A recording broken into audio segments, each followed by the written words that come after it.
Velkommen til Bøje Larsens blog. This video is about a madman who can be compared to SCHMIDT. This is part 2 of that video. The mad person I describe in the present video is NORRIS, who is arranging the yearly meetings of the Historical Society for Southern Jutland in Denmark. NORRIS is not as intelligent as SCHMIDT, who misused his intelligence, but NORRIS is also an educated madman. NORRIS has a master's degree in history and literature from the University of Southern Denmark in Odense. On a daily basis, he is a digitization consultant in the municipal sector. NORRIS is also editor at the journal Republik og Kritik.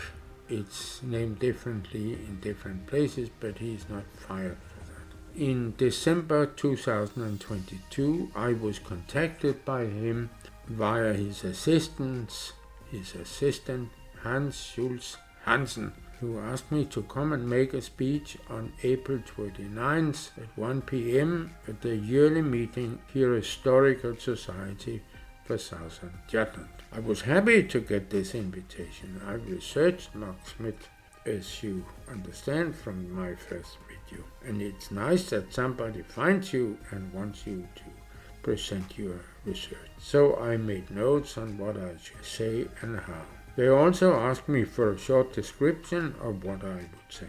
I wrote something like this. At the yearly meeting of our society on April 29th, Professor Bøje Larsen, who has researched Carl Schmidt, will present his findings, pointing to the possibility that he, Carl Schmidt, was himself mad. But they wanted a larger description, and I wrote one and sent a mail with a text. Dear Anders, thank you for your mail.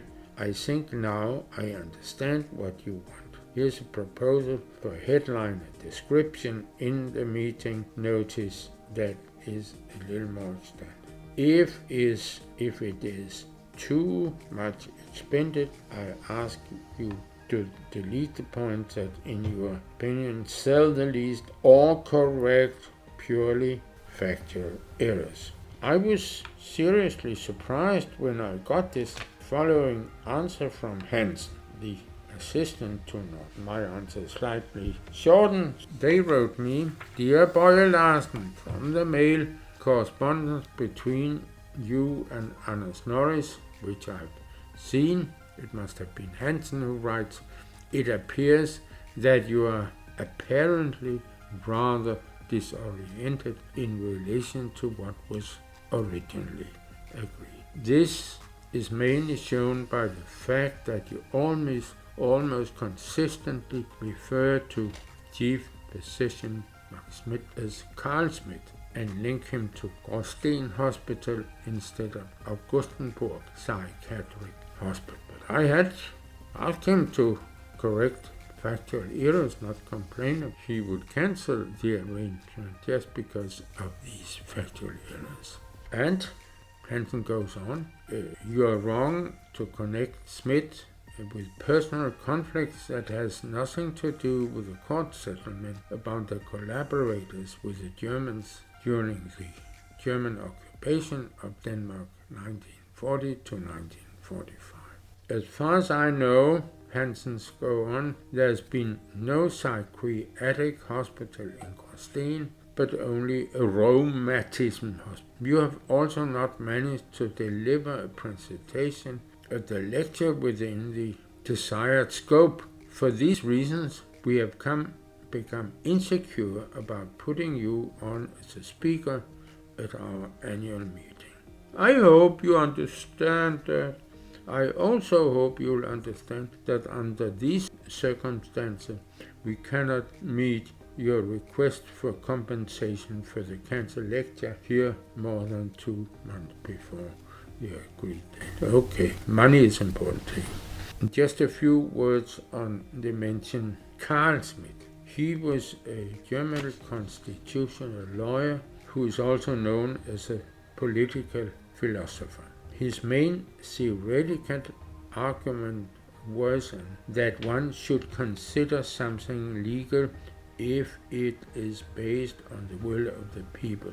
I think you can hear Hitler behind that. In another dictator state, the USSR, the leading accuser at the trials in 1937 against opponents, Wyszynski, also argued the same. But it seems that NORRIS education does not go so far to know the German Carl SCHMIDT or the USSR similar man.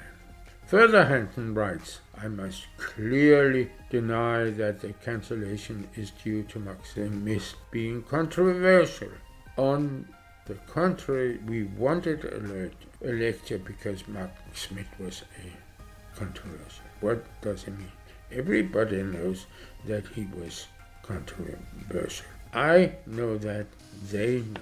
And in the letter, in the mail, Hansen goes on, I have to call you a threat to exhibit this cancellation on a YouTube video inappropriate. Oh, the fine man, he finds something inappropriate. It shows a failure of judgment which confirms to me that we have made the right decision with the cancellation. In conclusion, I regret that I had to give you our reasoning so straight out of the box, but since you have raised doubts about under NORRIS' kindly held summary reasoning, I saw no other way out than defend my boss. Neither NORRIS or the Historical Society wish you anything bad. Only good. Hans Schulz Hansen. And I, Bøje Larsen, do not wish the Historical Society anything bad. Viewers can second guess me if you want. This video is my failure of judgment.